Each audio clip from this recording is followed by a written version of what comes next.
Hello दोस्तों, स्वागत है आप सभी का। दोस्तों, आज इस वीडियो में हम कक्षा 10वीं गणित इकाई 1 का अध्ययन करने वाले हैं, जिसका नाम है वास्तविक संख्याएं। तो यहाँ पर सबसे पहले हम यूक्लिड विभाजन प्रमेय के बारे में पढ़ेंगे, इस प्रमेय को जानेंगे। इसके अलावा आपसे कुछ क्वेश्चन पूछे गए हैं जो कि इस प्रमेय पर आधारित है, यानी कि आपको उन क्वेश्चन में इस प्रमेय का उपयोग करना है, तो उसे भी हम समझेंगे। साथ ही साथ यहाँ पर हम जो कुछ भी अध्ययन करने वाले हैं उसके आपको प्रॉपर नोट्स प्रोवाइड किए जाएंगे। नोट्स को अगर आप डाउनलोड करना चाहते हैं तो इसके लिए आप टेलीग्राम चैनल को ज्वाइन कर लीजिए। टेलीग्राम चैनल की जो लिंक है वो आपको वीडियो के डिस्क्रिप्शन में मिल जाएगी। तो यहाँ पर देखिए, वास्तविक संख्याओं के विषय में हमको पढ़ना है। तो वास्तविक संख्याओं के विषय में डिटेल में जानकारी क्लास 9th में दे रखी है। यहाँ पर हम उसका उपयोग करके सवालों को सोल्व करने वाले हैं। तो यहाँ पर एक पहले तो आपको बेसिक सी जानकारी वास्तविक संख्याओं के विषय में बता देता हूँ। तो देखिए, सबसे पहले वास्तविक संख्या किसे कहते हैं। तो देखिए, वास्तविक संख्या क्या होती है, यहाँ पर बताया गया है परिमेय और अपरिमेय संख्या को सम्मिलित रूप से लिखने पर वास्तविक संख्या प्राप्त होती है, अर्थात प्रत्येक परिमेय एवं अपरिमेय संख्या वास्तविक संख्या है। तो ये यहाँ पर आपकी परिभाषा हो जाती है।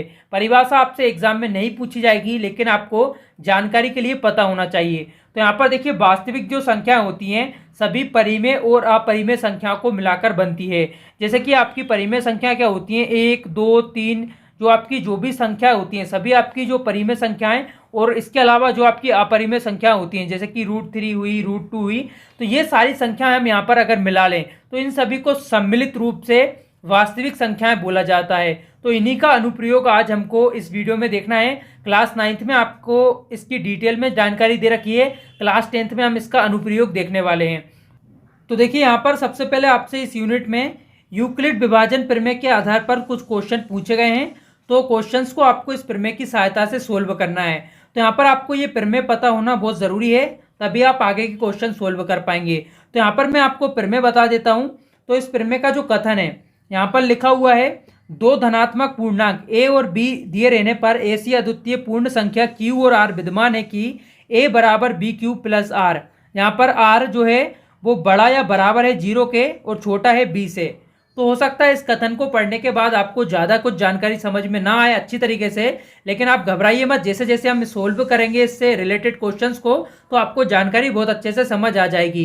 तो अभी आप बस ये समझ लीजिए, यहाँ पर आपको शॉर्ट में समझ आ सके इसके लिए कि यूक्लिड विभाजन जो प्रमेय का है वो धनात्मक पूर्णांकों का एचसीएफ यानी कि महत्तम समापवर्तक ज्ञात करने की तकनीक है। तो आपने महत्तम समापवर्तक पहले ज्ञात करा होगा, जैसे कि आप 12 और 16 का निकालेंगे तो किस तरीके से निकालेंगे, आप इनके सबसे पहले अभाज्य गुणनखंड करेंगे इस तरीके से, ठीक है ना। इस तरीके से आप सोल्व करेंगे।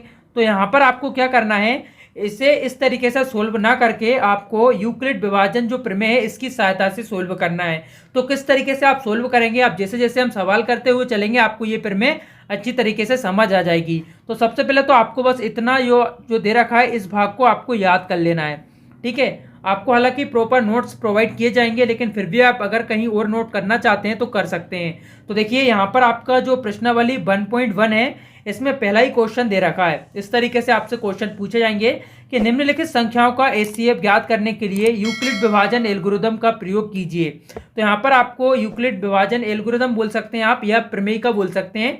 तो इसका उपयोग करते हुए आपको 135 और 225 का एचसीएफ या फिर महत्तम समापवर्तक ज्ञात करना है। तो किस तरीके से करेंगे, तो जैसा कि मैंने आपको ऊपर बताया, आपको a बराबर बी क्यू प्लस आर आपको सबसे पहले याद होना चाहिए। तो आपको बस इस प्रमेय में इतना भाग ही याद करने की ज़रूरत है, ठीक है। इसे आप कहीं नोट कर लीजिए या फिर नोट्स में आपको प्रोवाइड कर दिए जाएंगे। तो ये भाग आपको यहाँ पर याद कर लेना है। अब इसकी सहायता से हमको इस क्वेश्चन को सोल्व करना है। किस तरीके से करेंगे, तो यहाँ पर देखिए, हमको सबसे पहले मान ज्ञात करना है। कौन कौन से, सबसे पहले देखिए हमको कौन कौन से मान दे रखे हैं। तो यहाँ पर a और v का मान हमको ऑलरेडी ज्ञात है।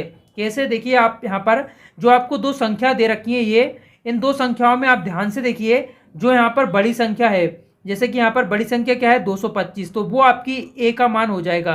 तो a बराबर हमको 225 पहले से पता है। इसके अलावा जो यहाँ पर छोटी संख्या है वो हमको b बराबर पता है 135, तो इसे हमने नोट कर लिया है। अब हमको और किसकी ज़रूरत है, हमको q के मान की ज़रूरत है जो कि हमको ज्ञात करना है। इसके अलावा r के मान की हमको ज़रूरत है, ये भी हमको ज्ञात करना है। तो इसे हम कैसे कैलकुलेट करेंगे, तो आपको देखिए a की वैल्यू पता है, यहाँ पर v की वैल्यू पता है। तो आपको b से a में भाग देना है, यानी कि छोटी संख्या से बड़ी संख्या में भाग देना है। तो चलिए हम भाग देकर देख लेते हैं। तो देखिए यहाँ पर आपको सबसे पहले भार की तरफ आप लिख देंगे 135। आप जैसे भी भाग देना चाहते हैं दे सकते हैं, बस हमको भागफल और शेषफल यहाँ से ज्ञात कर लेना है। तो यहाँ पर इस तरीके से हम भाग देंगे तो देखिए कितने बार में जाएगा, एक बार में भाग जाएगा और यहाँ पर कितना आ जाएगा 135। ठीक है, इसे हम घटा देंगे तो कितना आएगा हमारा 90। तो यहाँ पर देखिए जो हमारा शेषफल आया है 90 और भागफल आया है हमारा 1। तो यहाँ पर जो शेषफल होता है वो आपका हो जाता है, यहाँ पर वैल्यू हो जाती है आपकी आर की, और जो एक यहाँ पर आया है वो आपका क्यू का मान हो जाता है। तो यहाँ पर हमको क्यू का मान कितना प्राप्त हो गया 1 और आर का मान हमको प्राप्त हो गया है 90। तो हमको ये वैल्यू सब ज्ञात हो गई हैं, ए की, बी की, क्यू की और आर की। तो सबसे पहले आपको ये ज्ञात कर लेना है। ठीक है, हम आगे और भी सवाल करेंगे, उससे आपको और भी अच्छी तरीके से समझ आता रहेगा।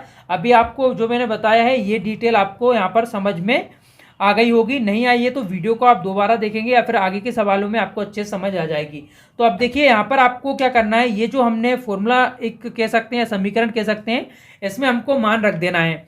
तो एक का हम मान यहाँ पर रख देते हैं, कितना है हमारा ए का मान 225। इसके अलावा यहाँ पर बराबर लगाएंगे, बी के हम मान रखेंगे, यहाँ पर बी का कितना है 135। इसके बाद देखिए यहाँ पर क्यू है, यहाँ पर हमारा जो है क्यू दे रखा है, तो क्यू का मतलब क्या है, यहाँ पर गुणा लगा हुआ है, तो क्यू की वैल्यू कितनी है, यहाँ पर हमने 1 ज्ञात कर ली है। और यहाँ पर प्लस में हमारा क्या है आर, तो आर की वैल्यू हमारी कितनी है 90, तो हमने यहाँ पर 90 लिख दिया है। अभी हमको इसे सोल्व नहीं करना है, ऐसा ही लिख देना है। अब देखिए आगे यहाँ पर क्या करना है, जब तक यहाँ पर आर की वैल्यू 0 नहीं आती हमको इसी तरह से आगे बढ़ते हुए चलना है। तो देखिए किस तरीके से हम आगे सोल्व करेंगे वो आपको बता देता हूँ। देखिए आगे सोल्व करने के लिए हमको इस समीकरण का दोबारा से प्रयोग करना है जब तक कि आर बराबर हमको 0 प्राप्त ना हो जाए।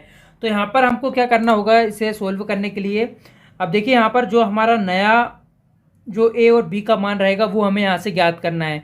तो पहले हमारा ए का मान क्या था, जो यहाँ पर बड़ी वाली संख्या थी वो हमारा ए का मान था और छोटी संख्या थी वो हमारे बी का मान था।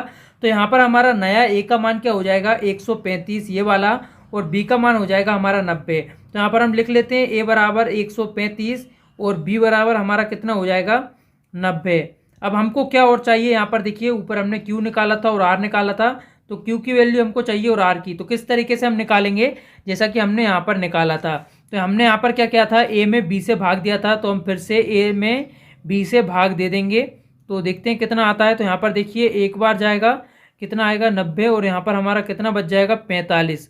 तो यहाँ पर हमारा जो शेषफल था वो हमारा क्या था, आर का मान था ये, और यहाँ पर जो हमारा भागफल था वो हमारे क्यू का मान था। तो यहाँ पर क्यू का मान कितना आ गया है फिर से 1, और आर का मान कितना आ गया है 45। तो अभी भी यहाँ पर आर का मान 0 नहीं आया है, तो हम इसे लिख देंगे। किस तरीके से लिखेंगे, फिर से लिखेंगे, ए की वैल्यू यहाँ पर रखेंगे हम किसमें, समीकरण में। तो समीकरण को मैं यहाँ पर एक बार और फिर से लिख देता हूँ, जिससे आपको और अच्छी तरीके से जो है समझ आ जाएगा क्वेश्चन।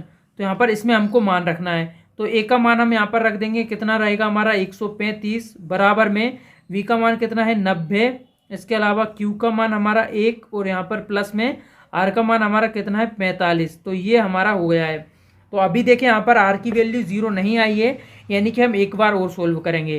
तो एक बार और करेंगे तो आपको पता है यहाँ पर हमारी नई ए की वैल्यू क्या हो जाएगी 90, और वी की वैल्यू हो जाएगी 45। तो हम इसे सोल्व करेंगे तो कैसे लिखेंगे, ए बराबर हमारा हो जाएगा 90, बी बराबर हमारा हो जाएगा 45, और क्यू बराबर हम अभी ज्ञात करेंगे, और आर बराबर भी हम ज्ञात करेंगे। तो यहाँ पर देखिए आपको सोल्व करना है, ए में आपको बी से भाग देना है, तो ए में आपको वी से भाग देना है। यहाँ पर मैं आपको बता रहा हूँ किस तरीके से। तो देखिए 2 बार में यहाँ पर जाएगा और 90 आ जाएगा, तो यहाँ पर कुछ नहीं बचेगा यानी 0। तो यहाँ पर हमको आर की जो वैल्यू हमारा शेषफल होता है तो हमको 0 आ गया है, और हमारा जो क्यू की वैल्यू होती है वो हमारी यहाँ पर कितनी आ गई है 2। तो इसे हम लिख देंगे किस तरीके से, फिर से हम जो हमारा समीकरण है उसमें मान रखेंगे। तो समीकरण क्या है हमारा, ए बराबर बी क्यू प्लस का आर, इसमें हम मान रख देंगे। तो ए की वैल्यू हम कितनी यहाँ पर रखेंगे 90, बराबर बी हमारा कितना है 45, क्यू हमारा अभी हमने ज्ञात किया है 2, और यहाँ पर आर जो है 0। तो आर यहाँ पर 0 हो चुका है। तो इसका जो आपका आंसर आएगा वो यहाँ पर जो संख्या आती है, आपका जो बी का मान होता है वो आपका आंसर हो जाता है, जबकि आर आपका 0 हो जाए। तो आर आपका जैसे ही 0 हो जाए, वहाँ पर आपने जो वी की वैल्यू ली थी, यानी कि जो आपकी 45 यहाँ पर आपने ली थी, तो ये आपका आंसर हो जाएगा। तो यहाँ पर आपका आंसर आप लिख देंगे 45, ठीक है। तो 45 इसका HCF हो जाएगा, ये HCF बराबर आप 45 लिख सकते हैं। तो यहाँ पर आपको मैं नोट्स भी प्रोवाइड करा दूंगा, अभी आप यहाँ पर चाहे तो इसका स्क्रीनशॉट ले सकते हैं किस तरीके से हमने इस क्वेश्चन को सोल्व किया है। उम्मीद करता हूँ आपको अच्छी तरीके से जानकारी समझ आ रही होगी। ये सारा जो आप काम यहाँ पर देख रहे हैं, जो भी यहाँ पर इतना वर्क किया गया है, ये सभी को आप रफ कार में करेंगे। अब देखिए इसी क्वेश्चन के अंतर्गत दो और क्वेश्चन पूछे गए हैं, सेकंड और थर्ड, जो कि आपको इसी तरह से सोल्व करना है क्वेश्चन नंबर 1 की तरह। आप इसे सोल्व करके देखिएगा, कोई भी प्रॉब्लम आती है तो आप कमेंट करके बताइएगा। हम नेक्स्ट वीडियो में इन क्वेश्चन को सोल्व करेंगे, इसके अलावा बचे हुए जो क्वेश्चन है वो भी हम सोल्व करेंगे। तो आपको ये वीडियो कैसी लगी कमेंट करके बताइएगा, इसमें आपको कोई भी कमी लगी है तो वो भी बताइएगा, हम नेक्स्ट वीडियो में इंप्रूव करेंगे। और अगर वीडियो आपको हेल्पफुल लगी है तो लाइक और शेयर जरूर करिएगा। वीडियो देखने के लिए आप सभी का बहुत बहुत धन्यवाद।